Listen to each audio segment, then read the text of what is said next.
Good evening, good evening, good evening. I want to welcome you to another segment of the Jermaine Brown Sports Talk Show.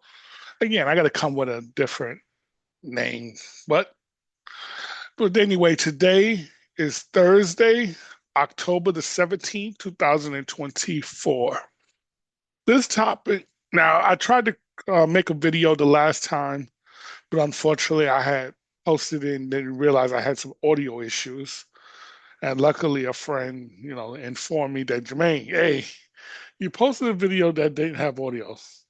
So I got to redo the video, but I'm gonna um hamper or really like get more down onto what I was trying to talk about, and that's the New York Jets. Now, when I made the video, Robert Saleh was still the head coach of the team. The team was coming off a tough loss against the Broncos at the time. Um, and right now, as of today, well, he's no longer the coach of the team. He was relieved after the Minnesota game in London. When he got back home, they basically escorted him out the building. And the Jets, and I love my team, but for some reason, we have a habit. We can't seem to even do the simple things correct. Well, let me start off by saying number one, he should have gotten to the end of the season, at least one season, to coach in Aaron Rodgers to see if he could, win as a head coach with a top tier or supposedly top tier quarterback. Aaron Rodgers, name wise, is the best quarterback that we've had here really since Brett Favre. But so he should have at least gotten the season.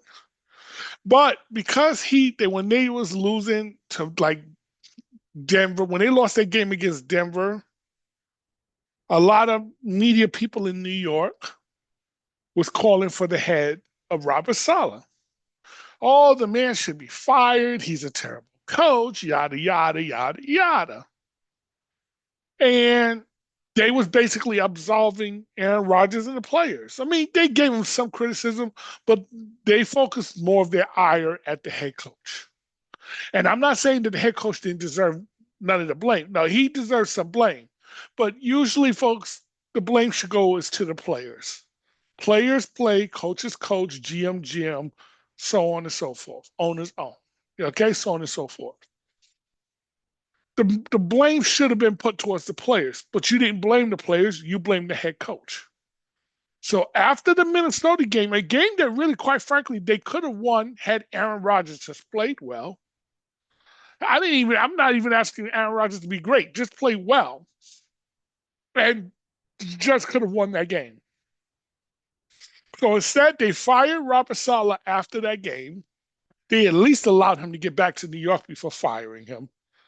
But they created a lot of controversy because why they fired him 5 games into the season. So he was the first to be fired in season. And then it was the way you did it. You had security escort him out the building. You do not treat a head coach like that. That just looks bad. And that sends the wrong message when you're looking for head coaching candidates. So I said, well, let me see how the Jets is going to perform when they play a winnable game against the Buffalo Bills in their building. And the Jets, the last couple of years in their building, have done well against the Buffalo Bills. They've beaten them. But I said, well, let me see how they perform. Because there's this theory, and that I've heard a lot of. Well, Robert Saleh shouldn't have been fired because his side of the ball is good. Robert Saleh comes from the defensive side of the ball, and that is true. His side of the ball wasn't the problem. But I don't like that argument for this reason. Put yourself as the owner of the team. Did I hire you or the GM of the team? Did I hire you to coach the defense? Or did I hire you to be the head coach? The head coach is responsible for offense in football, offense, defense, special teams. That's what the head coach is responsible for. The defensive coordinator is responsible for the defense, just like the offensive coordinator is responsible for the offense. So when I hear, well, your side of the ball was good, well, that's the minimum. I'm expecting your side of the ball to be good. But you have, as the head coach, you have to address the side of the ball that wasn't good. And in this case, that was the offense. And he was never really good at addressing the offensive side of the ball, so he had to go. And I wasn't against the firing. I just didn't like the timing of it, but I understood it. I didn't like the timing of it. And I also didn't like the way it was handled. Okay? And the way it was handled told me that this was personal. When you escort somebody out the building, that's personal. And just for full disclosure and background, I used to work in security. And in security, the only time now the company that I worked for, and I'm not going to mention the name, but it's a prominent financial company in the financial industry, and I'll just leave it at that. And those who know me knows what company I worked for. They let go people all the time. But the one thing, the only time that with security got involved, like when I had to escort someone out, is if under a couple of scenarios. Well, first of all, it was never somebody in an important department that would have like sensitive information. So I never had to escort any of those type of people out. But that would be one where, yes, security would escort you out. If you have access to some sensitive information, then they just want to make certain that it doesn't get out, like you don't carry that information or the equipment, steal like the laptop or the company laptop or the company computer. You don't take no key information out of the office. That will be one time. Another time, if you are a danger to someone or property of that particular organization, then we're going to escort you out the building for the safety of others. And one other time, and this would be the third time when we would do it. There is a nasty fight or it can become where it can become like become a physical altercation. What we want to try to avoid a physical altercation, or even worse. So we would escort the person out the building. And there has been one time when I had to even escort a person to, like, say, the train station or something like that because they was worrying about somebody. Because sometimes we get like notification that, oh, someone who's not supposed to be in the building is outside the building. And they're waiting for somebody. So then that's when we would escort the person a little further than even outside the building. And also anytime we escort a person out the building, there would be like a notification that the building would get and every other security person get, regardless of which shift you're working on. So you would know that they would say so and so, and they will have a picture of this person. And sometimes the person's an employee, sometimes they may be even a family member of the employee. This person is not to be allowed in the building. When it gets to that, we kind of know what that means, that they are a danger to someone else. So that's the only times when you would really escort a person out the building. So the way they treated Robert Saleh, that was not kosher. It wasn't cool. It was unnecessary. And it created a lot of bad feelings where a lot of people said, it's bad enough you fired the guy when you did. But when you escorted him out the building that way. So now when you go look for a new head coaching candidate, don't think that new head coaching candidate, if they got options, they're not going to really want to consider the Jets because why? Well, if you would treat him like that, how would you treat me? Okay? This is why how you do things matter. Not just that you did it, it was how you did it. So the Jets just did not handle that firing correctly. So then they played this past Monday the Buffalo Bills, and the same problems that was under Saleh that they was having under Saleh, where they were being undisciplined.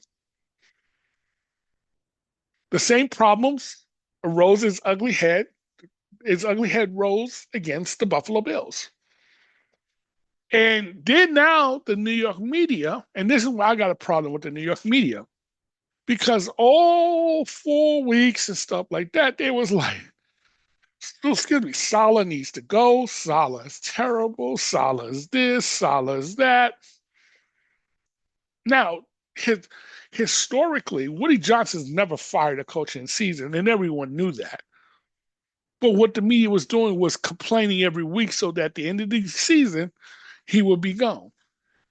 But the media was basically saying Robert Saleh is the reason why the team wasn't winning. That's basically what they were telling you. Then, when they performed poorly against Buffalo, they were undisciplined. 11 accepted penalties against the Jets alone.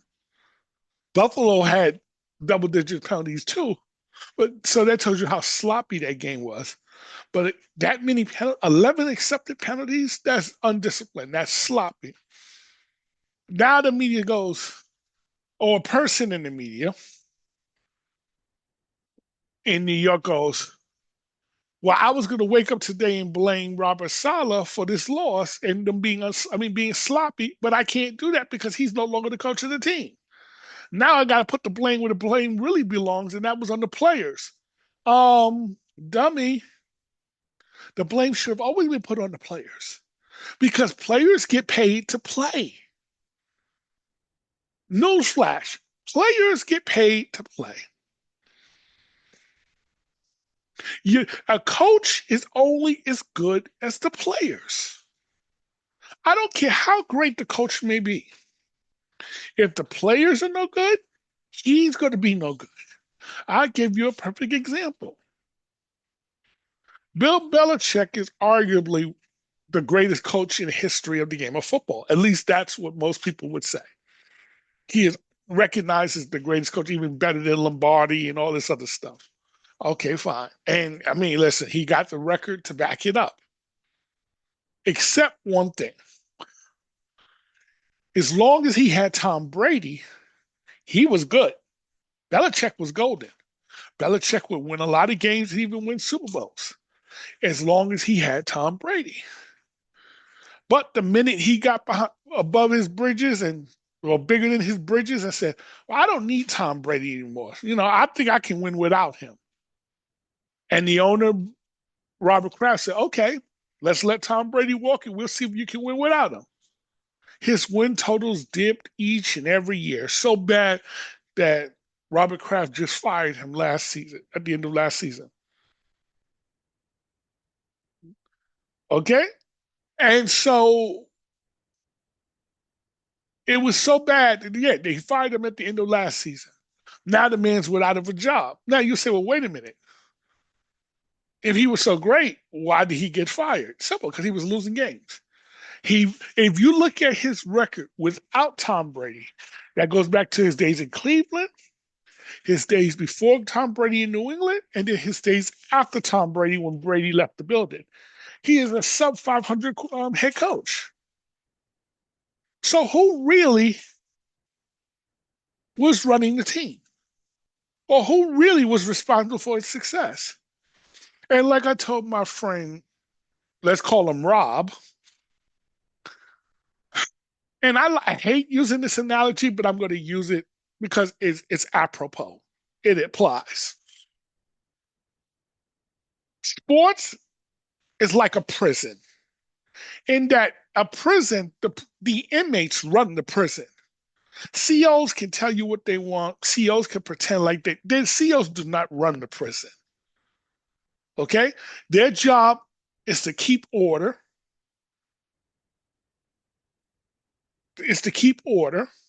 And make certain that the prison remains as safe as possible.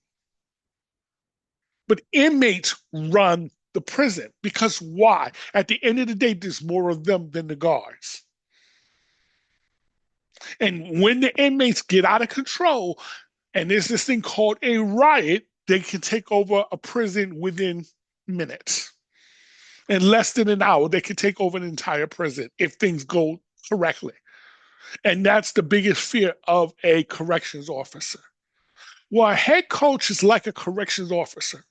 The head coach does not run the locker rooms, especially in the pros.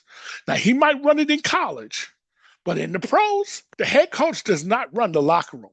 The players do. The players determine how successful that head coach will be, how long that head coach is going to hang around. So a lot of times the media praises and we praise the head coach when really it's really the player. Because when Tom Brady left New England and went to Tampa Bay, he was not only winning, but he ended up winning another Super Bowl. While Belichick didn't even make the playoffs after Brady left. And ultimately, again, got fired. So again, how great is the head coach? Now that brings me to Aaron freaking Rodgers. A lot of people's going to blame Aaron Rodgers for the firing of Robert Saleh. No, I'm not going to put that on him. Okay? Robert Saleh was basically a goner the minute they went and brought Aaron Rodgers here. Why do I say that? Because, see, first of all, he already had, was it 2-3 losing seasons? 3 losing seasons before Aaron Rodgers got there. So that does not endear you for long lasting. Then on top of that, Woody Johnson made it clear that you're on the hot seat. You and the GM is on the hot seat. Anything less than a playoff berth was going to be unacceptable. So when the Jets got off to that 2-3 start, he had to go. It's just that simple. So I understood the timing of the firing. Not only that, when it was reported that him, and I'm talking about Robert Saleh and Woody Johnson got into a heated argument back during, if I remember, during the summer, don't quote me on this, but it was either during the summer or late last season. There was like a heated argument between the two, and it got reported, and neither side really denied it. Here's the thing. You can't really argue with the owner because he's the owner. He's the one who signs the check. And if you're going to argue with the owner or fight with the owner, you have to be right. And even then, he's going to still want to fire you, but you at least better be right. So when the Jets went all in for Aaron Rodgers, they gave Aaron Rodgers something he never had in Green Bay. For all of Aaron Rodgers was successful in Green Bay. He won a Super Bowl, made the playoffs many times, won 4 league MVPs, a future Hall of Famer. There is no questioning that. But the one thing he never had in Green Bay, he never had full control, meaning they never handed the franchise over to him. They basically said, these are the decisions we're going to make. Whether you like it or not, you're going to play under these conditions. Or what Woody Johnson and them basically did is say, listen, you can run the New York Jets. How do I know this? Because Nathaniel Hackett was categorically proven to not be a good coach, whether a coordinator or a head coach. Who did the Jets hire to bring in? Because they wanted to bring in Aaron Rodgers, Nathaniel Hackett. Do you really think Robert Saleh wanted to bring in Nathaniel Hackett? If you do, I have a bridge here to sell you that I own. If you really believe that. Okay? Do you really think Robert Saleh wanted to bring in Alan Lazard? Do you really think he wanted to bring in Randall Cobb? Okay? And then, when Aaron Rodgers went down last year, instead of going and getting a reliable backup, no, let's keep Tim Boyle, another Aaron Rodgers guy. Aaron Rodgers is running the New York Jets. So it's insulting after the firing of Robert Saleh. Aaron Rodgers goes, me and Saleh were good friends. No, y'all weren't. Stop it. You were not good friends. It's insulting because you're lying. And then you go something and say you have no power. You have all the power. That's the problem. And that's my issue with the Aaron Rodgers, the LeBron Jameses of the world. This is why I do not believe in giving a team giving over its power to the player. Because when you do, and you let the player make all the decisions, when things go south, the player never takes the responsibility to say, you know what, I screwed up. It was my call. Let the team get a mulligan. No, they're going to say, I'm not the GM. Oh, now all of a sudden, you're not the GM. Oh, now all of a sudden, you're not the one calling the shots. Because why? It done blew up in your faces. So now you don't want to have, you trying to abdicate all responsibility. But you are the main person responsible for why this offense looks like trash. See, and a lot of Jet fans and New York media, because of Aaron Rodgers' greatness in Green Bay, wanted to excuse his behavior here in New York. What do I mean? Now, he just came off an Achilles tear after that 4 plays in last season, so he barely had a chance to play for the Jets. This offseason, okay, now you're still new to the team. Yes, you worked with the offensive guys at times, but then in a mandatory training camp or mandatory OTAs, whatever they call it, but it was mandatory. Now, everybody knows that the quarterback is supposed to be the leader of the team. And it looks bad when the quarterback is not in camp, whether it's voluntarily or mandatory.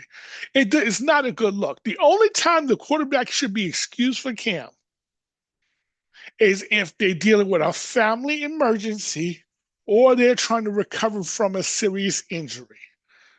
Now, apparently, that he was already recovered from that injury from the Achilles by the time they opened up camp. Because he made the argument, had we made the playoffs last year, he could have played. So that means, so that means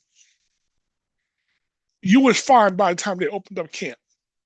But anyway, it was in June. While everyone else is in camp, he's over in Egypt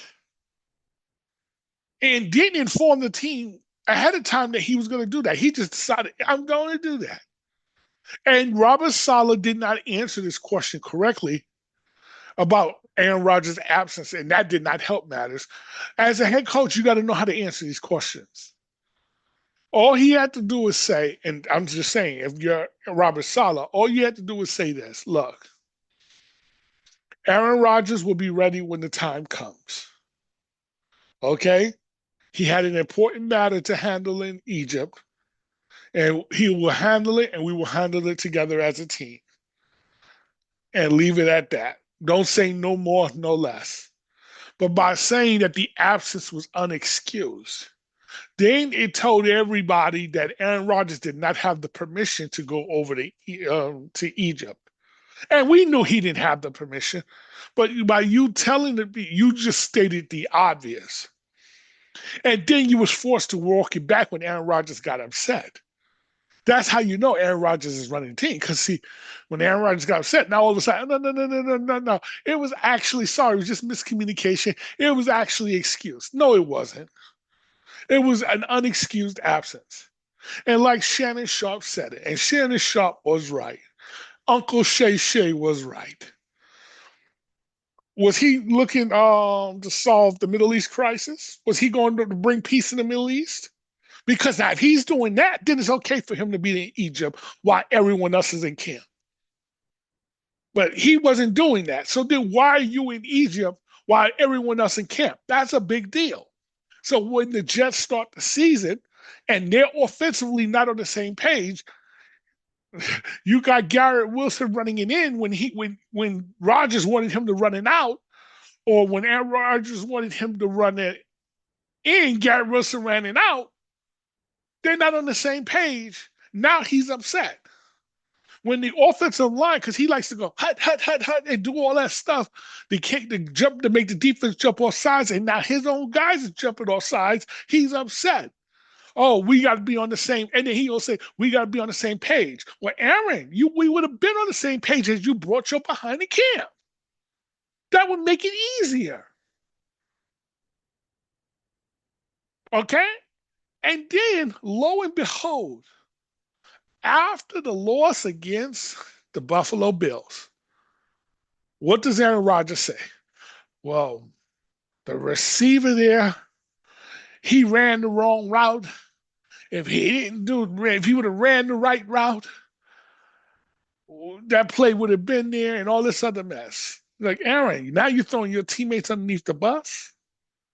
If I was Mike Williams, I would have came out and said it publicly. Well, since you called me out publicly, I'm gonna call you out publicly, sir. You may be a Hall of Famer and I'm not, but you're not gonna disrespect me. I ran the right route. But if you brought your behind the camp, maybe we would have been on the same page. And if the Jets didn't like that, well, then release me.